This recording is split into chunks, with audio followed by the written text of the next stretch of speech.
All right. So it cut me off there. So the judicial branch checks the executive branch by saying they may declare executive actions unconstitutional and they can throw them out. And then the judicial branch checks the legislative branch because it may declare that the acts of Congress are unconstitutional. So you can see in this chart is a great chart that shows you all the different checks and balances that are in the United States government.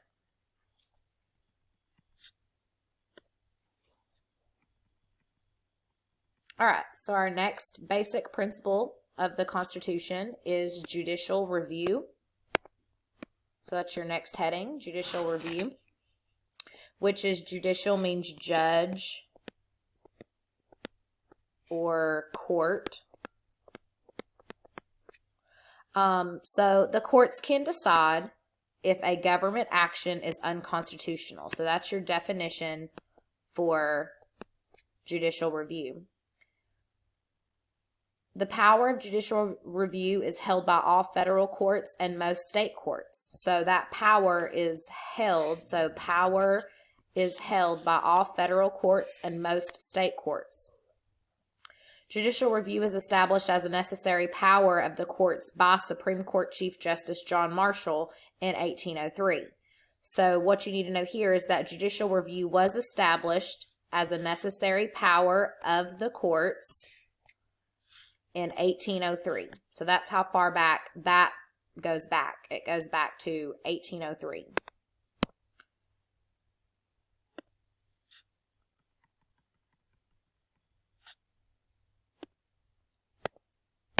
So most acts are found to be unconstitutional, most acts are found to be constitutional. But the Supreme Court has struck down many presidential, congressional, and state measures over the years. So there's many laws that they have struck down as being unconstitutional. One good example is segregation during the Civil Rights Movement.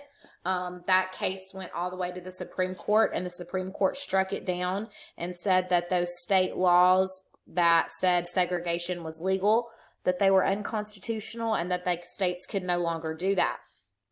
There have been many others, though, but that's one popular one that you all would probably know about. So the next basic principle of the Constitution is federalism. Federalism is going to be your next heading. What is federalism? Right, here's our definition. Federalism is a compromise between an all-powerful central government and an independent state government. So it's the compromise between the federal government here and the independent state governments.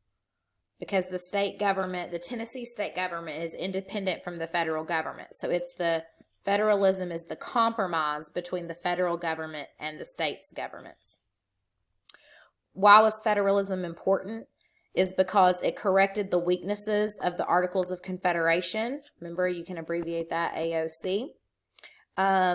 Without replacing them with the British-style monarchy. So federalism corrected the weaknesses of the Articles of Confederation without giving it a monarchy. The framers felt that too much governmental power threatened the liberty. So they didn't want the federal government to have too much power because it threatened the liberty of the states.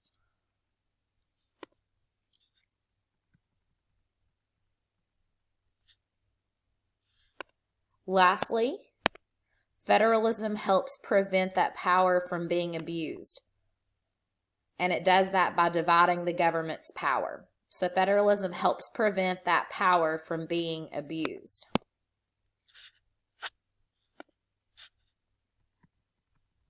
So no new heading, federalism continued. So who has the power? This is just another diagram that kind of shows, it's a Venn diagram where here are the federal powers, right? We're not writing this down, we're just learning. Who has the power? So what is the federal government? What are their powers? They can maintain an army and navy. They can declare war. They make the money to coin money. The federal government creates our money. They regulate trade between states and foreign nations. So that way, states can't just make deals with other foreign nations. They have to regulate that trade, have some rules there. And then the federal government can also make treaties with foreign nations. So then over here you have the states' powers. What kind of powers do the states have? They conduct the elections. They establish schools. They regulate their businesses within the state. They establish the local government. So that's each county within that state has its own local government. So it establishes the local government to regulate marriages, to assume other powers not given to the federal government by the Constitution nor denied to the state. So that's kind of a vague one that just says if the power is not given to the federal government, then the states can have the power to do it. But then you see here in the green, there's an overlap here, right? Because these are the shared powers, the powers that the federal government and the state share. So what do they share?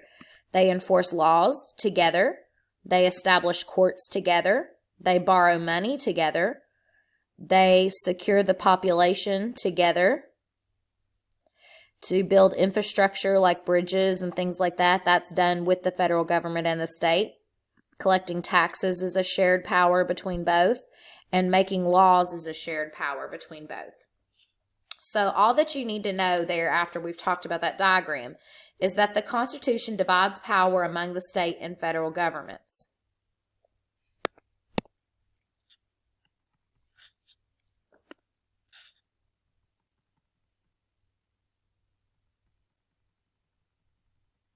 All right, so those were the 6 main principles on which the Constitution is based. And that is not our essential question for today. Ours was something different, but you will see that a focus question later. So please, either if you typed your notes, upload them to this module. If you wrote them, please take pictures up and down so that I can read them. Make sure it's got good lighting and that your handwriting is good enough for me to read. I prefer if you write in pen because it's a lot easier to see than pencil. If you have any questions, as always, please message me.